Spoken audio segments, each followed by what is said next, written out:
할렐루야. 7월 11일 화요일 아침입니다. 하나님의 신실하신 은혜가 오늘도 말씀을 묵상하는 우리들 심령 가운데 임하게 되기를 주님의 이름으로 축복합니다.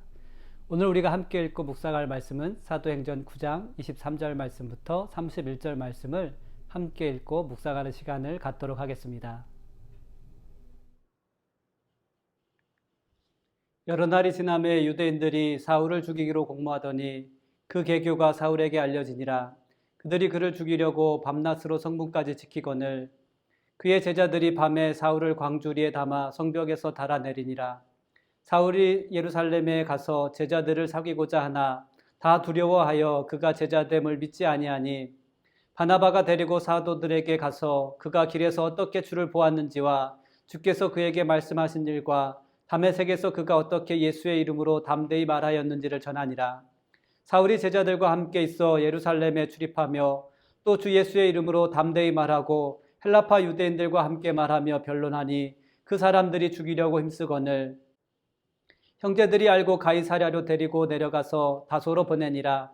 그리하여 온 유다와 갈릴리와 사마리아 교회가 평안하여 든든히 서가고 주를 경외함과 성령의 위로로 진행하여 수가 더 많아지니라. 아멘. 사울의 갑작스러운 변화는 많은 사람들을 당혹스럽게 만들었습니다. 예기치 못했던 사울의 회심으로 인해서 온 예루살렘이 혼란 속에 빠지게 되었습니다. 사울의 변화로 제일 당혹스러웠던 무리는 유대인들이었습니다. 대제사장에게 모든 권한을 받았을 때 사울의 모습은 더 이상 볼 수 없었기 때문입니다. 유대인들을 위한 사울의 열심이 이제 예수 그리스도를 향한 열심으로 바뀌게 되었습니다.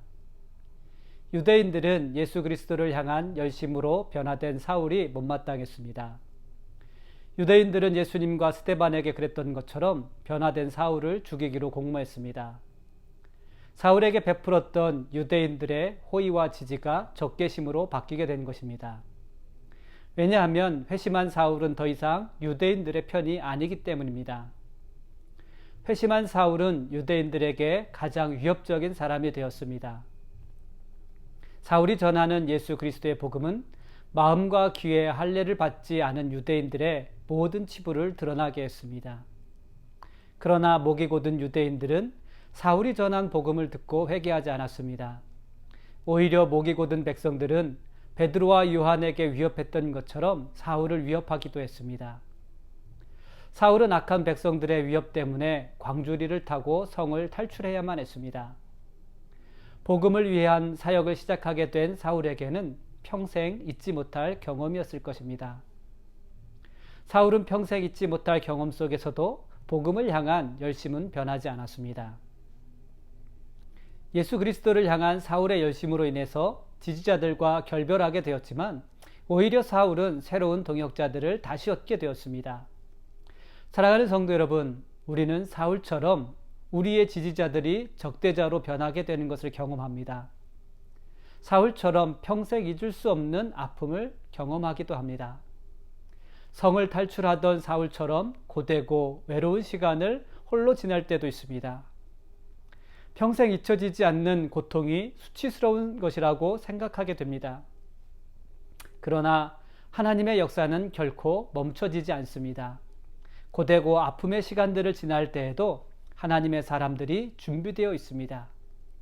사울의 고통이 사울을 욕되게 하지 않았던 것처럼 여러분들에게 잊혀지지 않는 고통도 여러분들을 욕되게 하지 않습니다.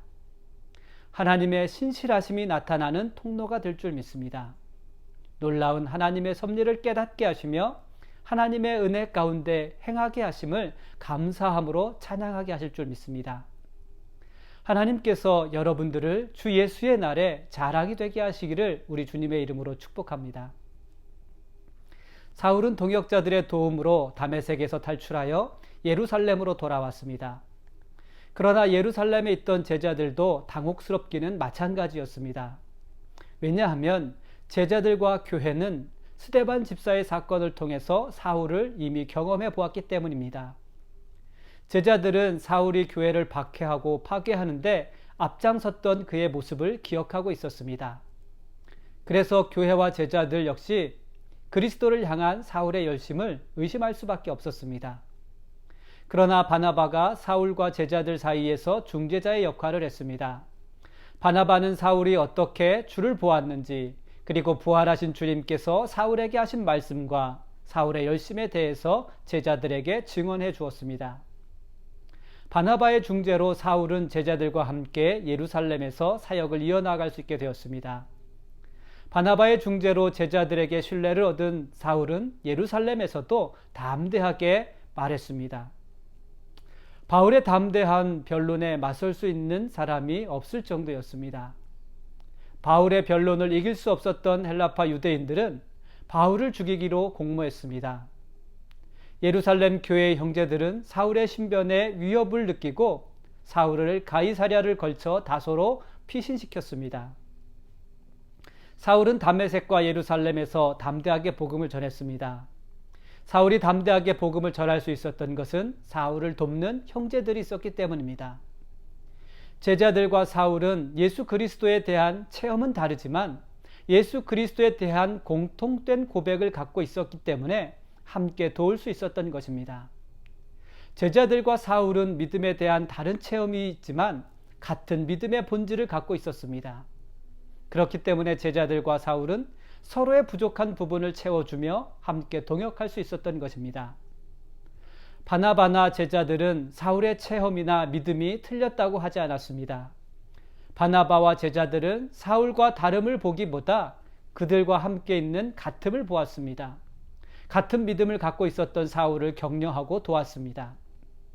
사랑하는 성도 여러분, 우리는 예수 그리스도에 대한 체험이 다르지만 믿음의 본질에 있어서는 하나인 줄 믿습니다. 우리는 예수 그리스도를 믿음으로 구원을 받음을 믿으며 함께 고백하고 있습니다. 바나바와 제자들처럼 우리에게 있는 같음을 볼 수 있기를 바랍니다. 같은 믿음을 갖고 있는 형제들을 도우십시오. 예수 그리스도와 함께 고백하고 있는 교회를 돕고 기도하십시오. 그렇다면 우리의 교회들 역시 평안하여 든든히 서가게 될 줄 믿습니다. 믿음 안에서 하나님을 경외하는 교회가 되게 하실 것입니다. 하나님을 경외하는 교회에는 하나님의 위로가 넘치게 될 줄 믿습니다. 여러분들의 교회가 하나님의 위로가 넘치는 교회, 평안하여 든든히 세워지는 교회가 되시기를 우리 주님의 이름으로 축복합니다. 우리 함께 같이 기도하겠습니다. 하나님 참 감사합니다.